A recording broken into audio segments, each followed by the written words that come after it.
Thank you for joining us today on Positively Charged Biz. We are here to motivate, inspire, and support our listeners as they write their life stories.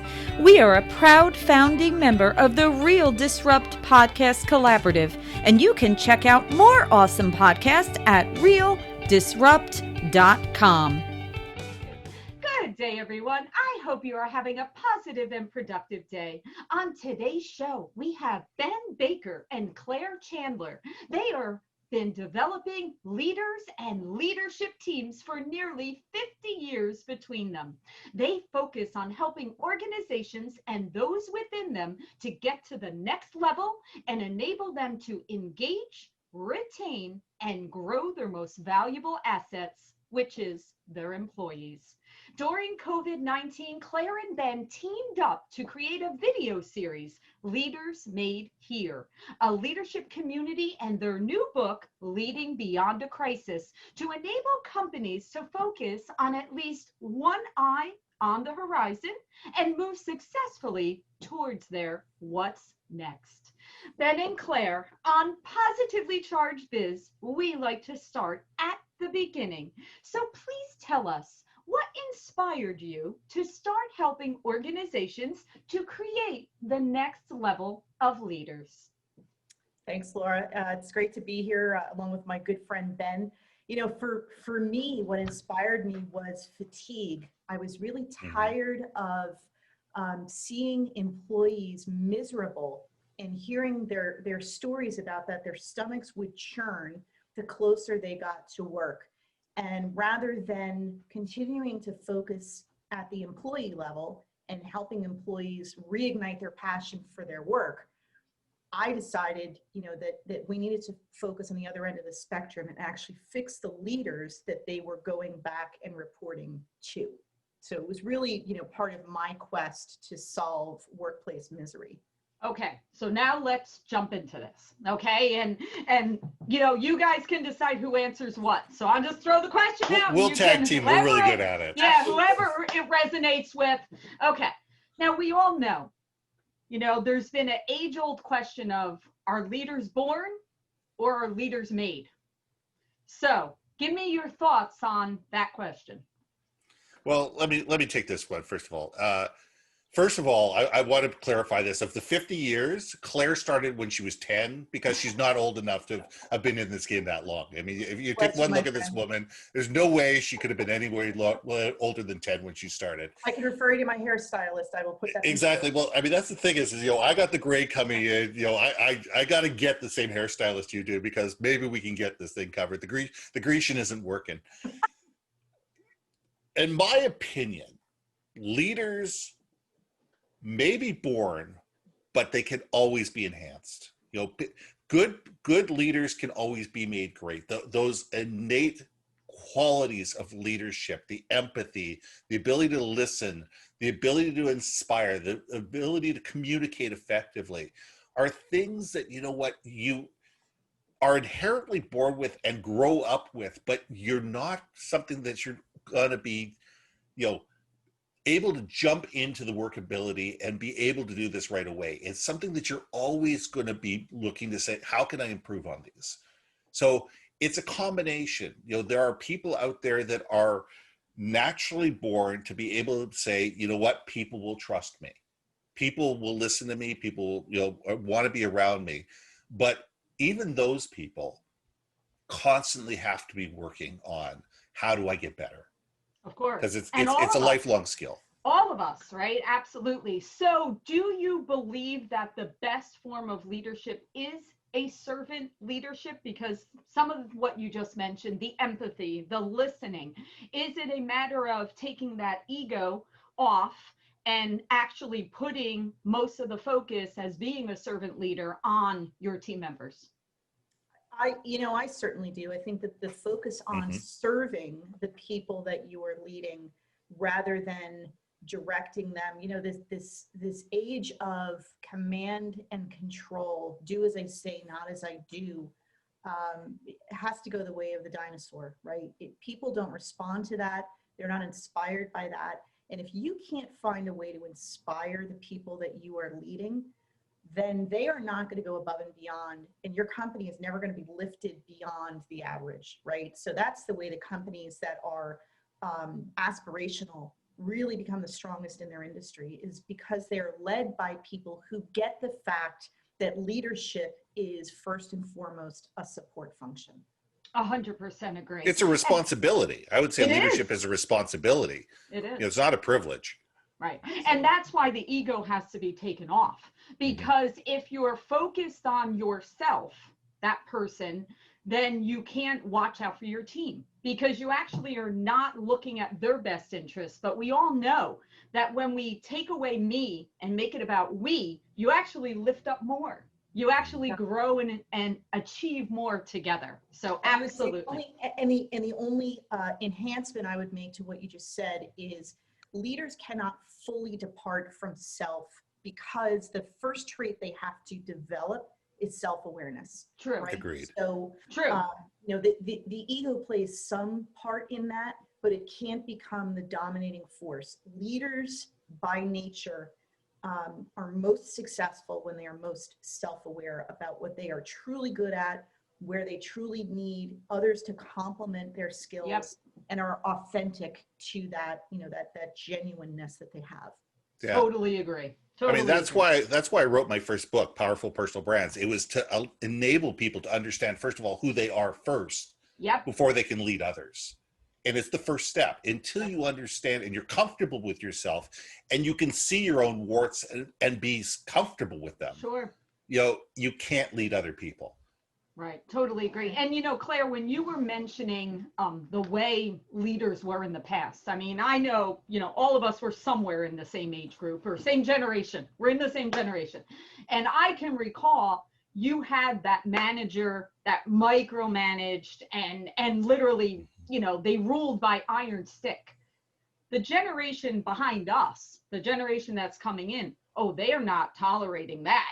They will not respond to that. They literally will just pick up and leave. They won't even, not even a moment will they tolerate someone treating them in that manner. So what have you seen in terms of, there is a difference between our generation and how we came into the workplace and the leaders that we had at that time versus how you need to lead this generation?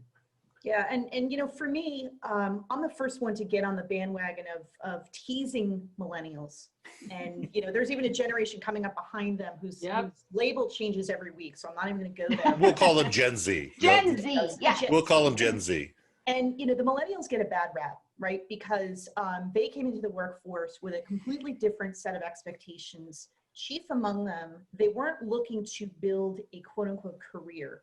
When we first entered the workforce, we were looking for a company, a role, and experience where we could go from hire to retire in as stable of a way as possible, right? Millennials are not looking for that. Millennials, as a group, and I'm stereotyping a little bit, are looking for an experience that helps supplement and fund their real life, right? They don't see their job as a definition of them.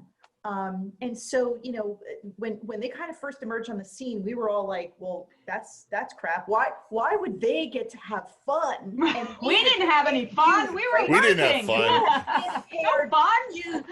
We had to start out by taking out the garbage and making the copies for everyone and all of this stuff. They're in a digital age. They walked out of the womb knowing how to program our iPhones. I get lessons from my little nephews every day on a new feature on an iPhone that they don't even own. They just intuitively get what we don't get. And so, it's not their problem. It's not what's wrong with this new generation. It's us. We have to figure out as leaders how to lead individuals in a way that best brings them together to support and move the needle toward fulfilling the mission. So, leaders who say, well, these millennials, I just can't work with them and they just can't be led. They can be led. Yep. They're not looking for a company to stay from hire to retire. They're looking for an experience and an environment that they can believe in and belong to. Yeah, 100%. And they also want somewhere where they can learn a new skill. They're very always learning, right? Always always being challenged. Always learning, always challenging. and they're very project based. Yeah. And I think that that's where a lot of the stress is that we were looking for people that are going to want a career. We want people that are just going to go from task to task to task to task to task, where this is a generation that are sitting there and says, okay, teach me something, give me a skill. Okay, what's next? Yep. And if you can't, and tell me how I did. Give not only me tell me how I did, feedback. and explain to me why I'm doing it in the first place. That's right. Yes. Why am I doing this? It's not just do this. It's do this because this is the ramifications, and this is how it's going to benefit both you and the company, and this is how we can help you move from X to Y. Yeah. And if people don't get that, leadership from within the company, they're going to sit there and say, well, I can go somewhere else. Somebody else will pay me an extra $5,000. I can learn a skill somewhere else. I'll pick up the skill that I'm looking for. I'll be there a couple of years, and then I'll go somewhere else and learn a different skill. And we as leadership need to understand and says, okay, maybe we're not going to have them for 20 years, but if we can have them for 5, and we can get some real good value out of these people for 5 good years, build a good relationship, when they go somewhere else, they're going to say, you know what, we worked for this company. They weren't able to get me to the next level, but they're really great to work for. And they're looking for these type of people. You should go talk to these guys. Yeah. And they become a really great sense for recruitment. And 10 years later, if you keep in touch with this person, maybe they've advanced to a point where they become the next vice president. Yeah. And you can rehire them because you've built that relationship to say, hey, listen, we understand you went somewhere else. We understand you got new skills. We understand somebody else was able to elevate you. We're really impressed with what we see. We'd like to have you come back. Yeah. And Ben, that's a mentality shift. You absolutely have brought up something that's a great topic discussion, right? Again, going back to the way it was versus what we're seeing right now. Years ago, you left a company and it was bye-bye, see you later. You never heard from them again.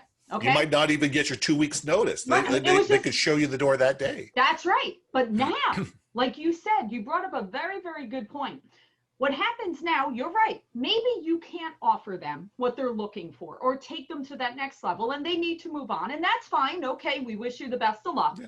But now we see them on social media. We see them at events. We're watching their podcast. We're watching, now it's a totally different world. Now you're still connected to these people. You're watching them advance. You're watching what they're working on. You're seeing them interacting and growing. And like you said, now all of a sudden you're like, wow, that person has really gone to the next level. And we need to circle back to them. Like you said, maybe now they're at vice president level or a director level or something. That is a really, really valid point. That is a game changer to the way it was previously. Because it doesn't have to be, bye, see you forever, and we never speak to you again. Yeah, I mean, we are absolutely living now in a global community of influencers, right? Where at any level, whether it's your first job or your last job, you have the opportunity through social media and through, this virtual connection that we all have access to influence not just your own career, but the trajectory of companies that you have, become an employee of, you are a consumer of. The other interesting aspect of that in this virtual world that we are living in is this concept of a gig economy, right? Yes. So we're all solopreneurs, entrepreneurs. We have taken very good advantage of the fact that a lot of companies are starting to outsource certain pockets of need, to get that fulfilled, that are not core to their, to their own offerings, right? So that's created opportunities for us as consultants, as advisors, as, branding enthusiasts, et cetera. A lot of companies, though, and even the big ones, are looking at how do we over, 5 years, 10 years, 20 years, get to the point where our entire workforce is made up of gig workers. What a revolutionary way to look at building and advancing your company. Because to the point that you both just made, saying goodbye to an employee at this point in time does not mean it's forever anymore. Mm-hmm. And if they are all gig workers, it doesn't mean they're interchangeable, like they're, different USBs and a USB port, right? But what it means is you let them go back out into this global community where they can refine their craft, they can develop a lot faster than they would have just under your control. And now they can bring in best practices and innovations and competitive analysis and all these wonderful things that you can pay for as needed and move your company that much farther. So I think this element of the gig economy becoming really the gig inspired workforce is a really interesting future trend. I agree. And to add to that, the power of social media, I was talking to a bunch of CEOs the other day, and we were talking about hiring practices. And do we look at LinkedIn or do we look at the resume? He says, I'll look at the resume. But the truth of the matter is, if I'm hiring a leader, I'm looking at their social media. If they're not a leader on social media, I agree. If they don't have their own opinions, if they're not leading conversations, if they're not actively involved in conversations, if they're not inspiring other on social media, why would they do it in my own company? So it really is a litmus test, because let's face it, 5% or less of people on social media produce original content. That's right. And if you're not one of that 5%, why should any company even consider you for a leadership role in any way, shape, or form? Yeah. And it's interesting, like in my industry, I'm in the mortgage industry, and it's interesting. I was having a conversation with a top tier marketing person in the mortgage industry, and he was speaking the same way about consumers connecting to mortgage professionals, that consumers want to see the social media for that person.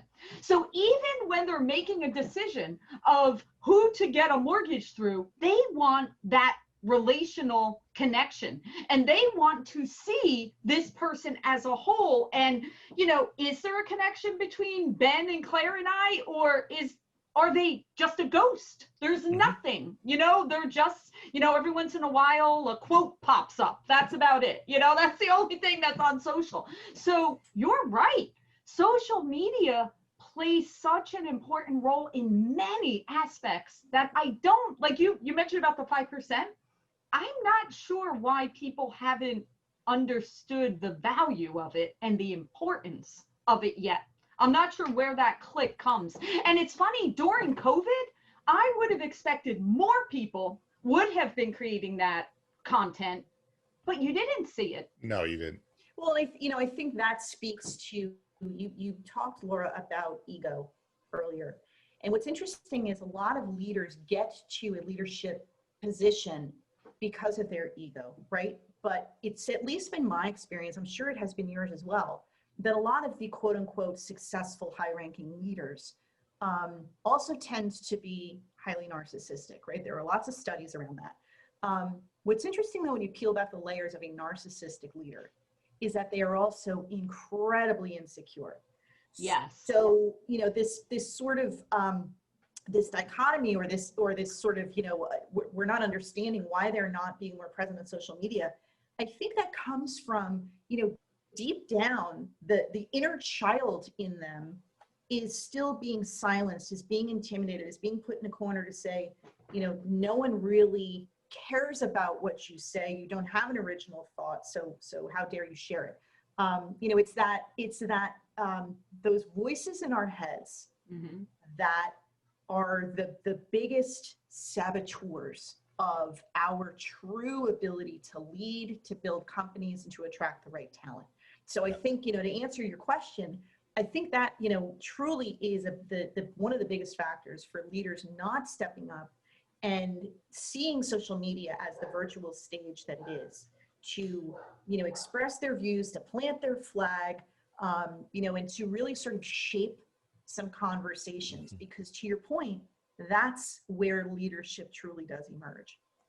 Well, people are afraid of being crucified on social media, and it does happen. Let's face it. I mean, there are enough trolls out there just looking to jump all over people, for no reason whatsoever. Haters gonna hate. Haters are going to hate, and I think that the 5% who realize, what, if I put out consistent, good, quality content that's about helping other people, that add value to people, and elevate the conversation, the haters are going to get crucified by the people who read my posts. That is exactly right. And I've had that happen. I was I was on a plane. I think I was on a plane, and I wrote something, and somebody bashed me online. And by the time I got off the plane, there had been 30 people that had absolutely crucified this person for for trying to make me look small and stupid.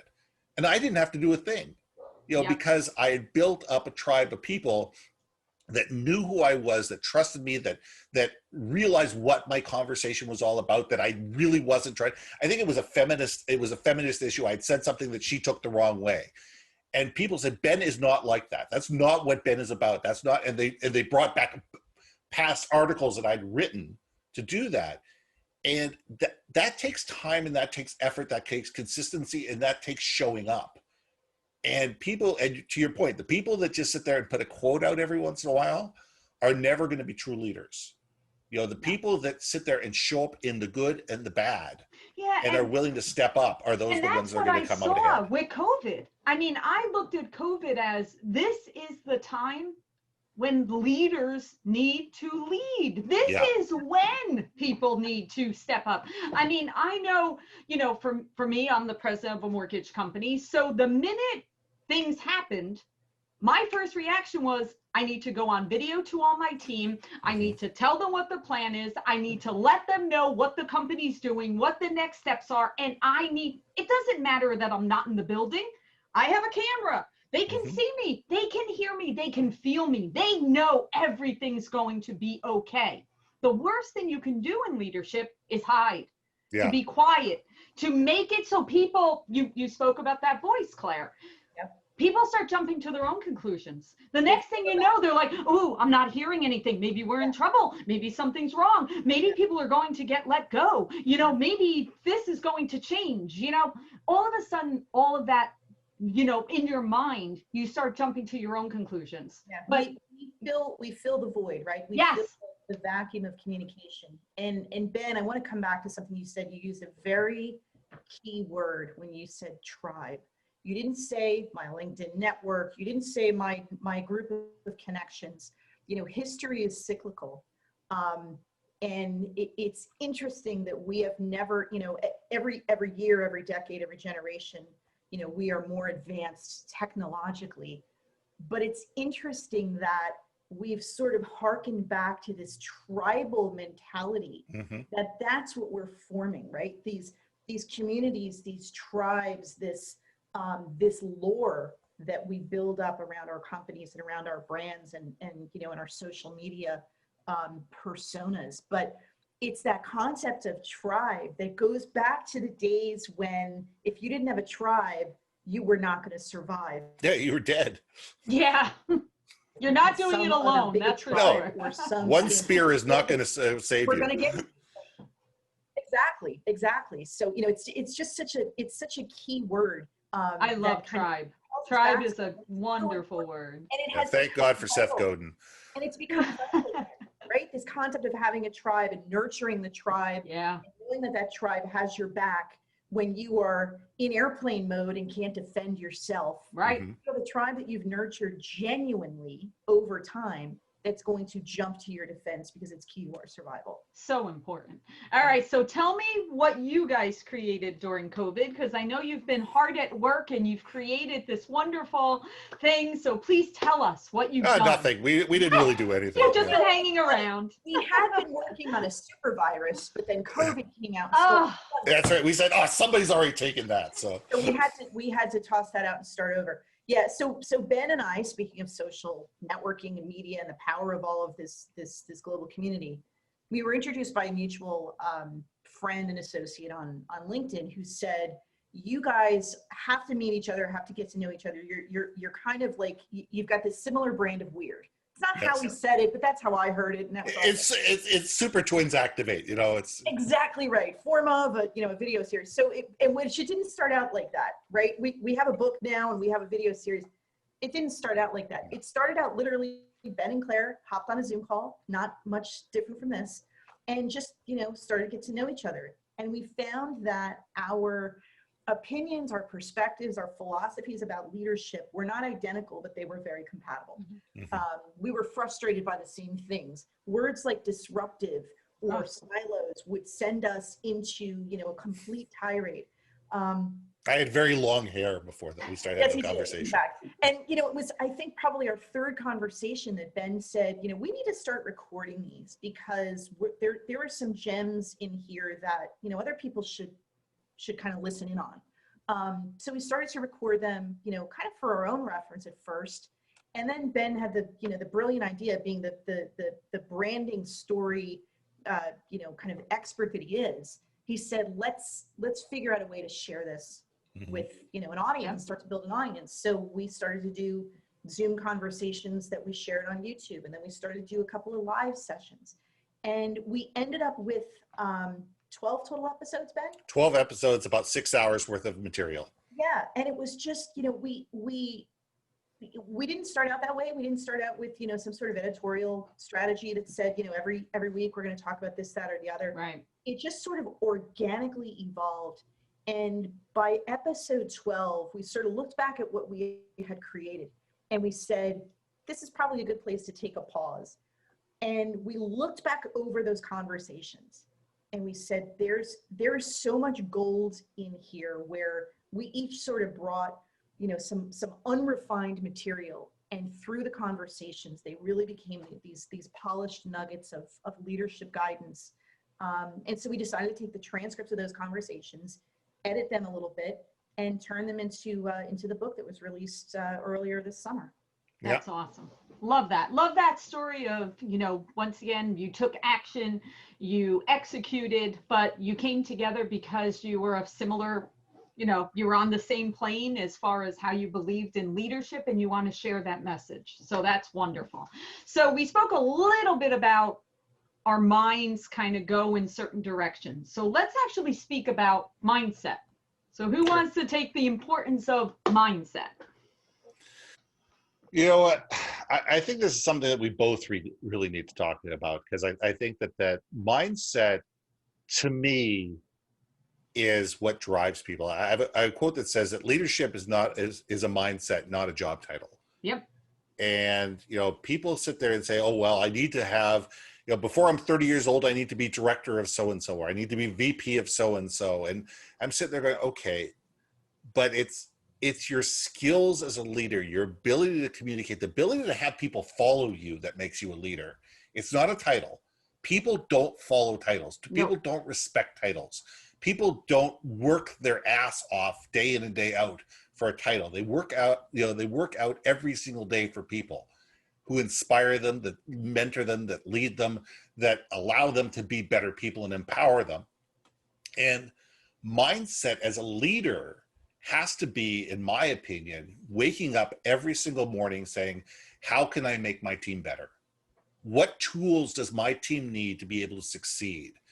And when we succeed as a team. And when we fail as a team. Sure. We're going to celebrate both. We're going to learn from both. And we're going to get better because of both.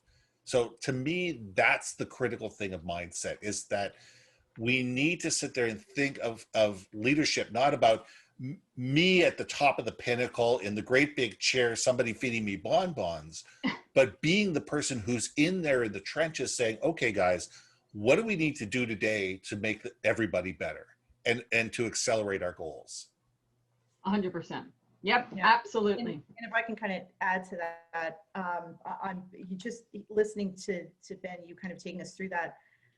I had a flashback to, I was sitting in an airport several years ago, probably a week after I had been promoted into a vice president role in my corporate days. And it was a level that I didn't know I was going to reach. I actually was not even thinking about, I wasn't one of these people, Ben, and you and I both know many people that, have that sort of timeline. By 30, I've got to be a director. By 30, I've got to have kid number 2, and all these other things. And it just never occurred to me. But I was sitting in an airport with a colleague of mine, and I said, if I never get higher than a VP, I'm okay with that. Like it was just something that was not, as I look back on it, it was not fulfilling. And I don't mean it was not satisfying. It was very humbling and gratifying to kind of be promoted into that role. But I left corporate America soon after that because I kind of realized that the title does not equate to impact, right? And I think a lot of leaders need to sort of check themselves in terms of that. Is it the title you're after, or is it the impact that you can make on the people around you? Which kind of brings us back full circle, Laura, to your question about servant leadership. And Ben and I kind of talk about that.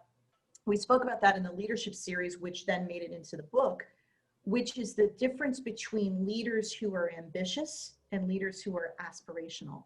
And if you are aspiring to leadership for the trappings that Ben talked about, the leather chair, the corner office, the power, you are likely doing that for the wrong reasons. That's if right. you aspire to leadership, or you humbly accept the mantle of leadership thrust upon you, because of its awesome responsibility and accountability to really support the success of others and do whatever you can to enable that success, well, that's really where the impact lies. And that's where those servant leaders are residing in your organization. Yeah, it's very interesting, that once again, let's go back to social media. It's fascinating to me that in the year 2020, because you wouldn't expect this after all these years, especially in the gig economy and everything else that you see, it's interesting how people still, because they see a title, they think that person is more important than someone that may not have that title. Yeah. And just what you just said, if you're someone that has the title and recognizes the fact that because you have that, you can effectively make monumental change because you have that, then that is glorious. It's the same thing about, people never want to speak about money, right? Everybody's always uncomfortable speaking about money. Like as if you have money, you should be ashamed of being successful. But if you think about it, if you're successful and you have reached that level and you use it for good, that allows you to take that and use it for good to help other people or to grow organizations or nonprofits or whatever you're passionate about, and then apply it, that is a wonderful thing. It's kind of the same thing. But yet in our society, we look as that person, that title makes that person better, smarter, whatever, more important, whatever. It doesn't. None of that does. I haven't had a title on my business card in 25 years. Yeah. Literally. People ask me what your title is. I say, what do you want it to be? I own the What company. makes you comfortable? Yeah, I says I could be chief bottle washer if it makes you comfortable. It really doesn't matter. I still empty the garbage cans in my office. But when it comes to people, when we get into the money thing, I find the people that are showy, people that talk about money, people that talk about the trappings of business, are usually the people who don't really have it. The people who really truly have money. And my wife works in the financial business world, and she says the people that truly have money never talk about it. It's like war. Like my father always said, the people that speak about war didn't see the front line. No, they never did. They were in some back cushy office job, back in Britain or something like that. That's right. Right, same thing.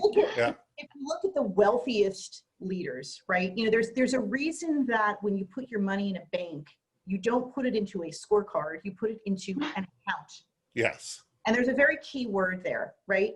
Because real leaders and successful leaders and profitable leaders and executives who make a ton of money, who see it as it's an account, and therefore I am accountable, Laura, to your point, of how I use this wealth, this success, this rank that I have in a company to positively impact and move forward the business that I'm leading, the people that I'm leading, versus I use my salary, my total compensation, the logo of the car that I'm driving as a scorecard for success.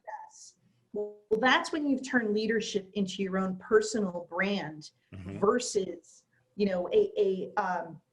an opportunity and a responsibility to really impact others.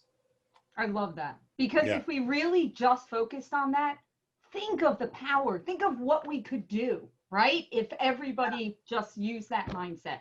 I love it. Yeah. All right. So Claire, how do you future-proof your business? It kind of goes back to what you said earlier, which is to be in this mode of continuous learning. And not focusing on, I learned very early on as a business owner, not to look at the revenue coming in or, the clients that I'm working with as a scorecard, as a metric of my success. I really shifted focus, and it took some kind of mindset work to do this, but to shift focus away from that to what impact am I making? How am I growing?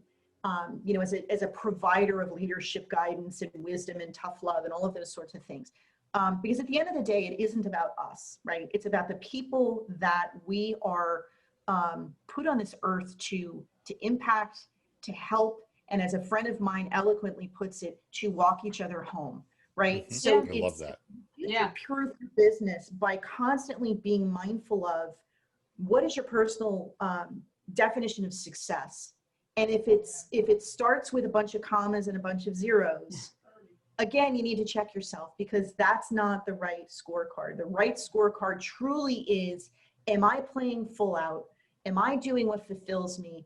And am I making an impact, in ways that allow me and inspire me and propel me to share my unique gifts with the world? Yeah. Absolutely. Absolutely. All right, Ben, last final thing before we say where everybody can find you and hear more, that last thing that you want to share. There's an equation that I use, and I give it to every leader that I say. It's people plus purpose equals profit. And if we focus on our purpose and we focus on our people, and those are our vendors, our strategic partners, our employees, our customers, they are all our people. And we focus on how can we make other people's lives better? What can we learn from people? How can we sit there and make sure that they are okay both now and in the long term? Our businesses will succeed and we will be profitable, because what we're doing is we're having those conversations on a regular basis saying, what are you seeing out there?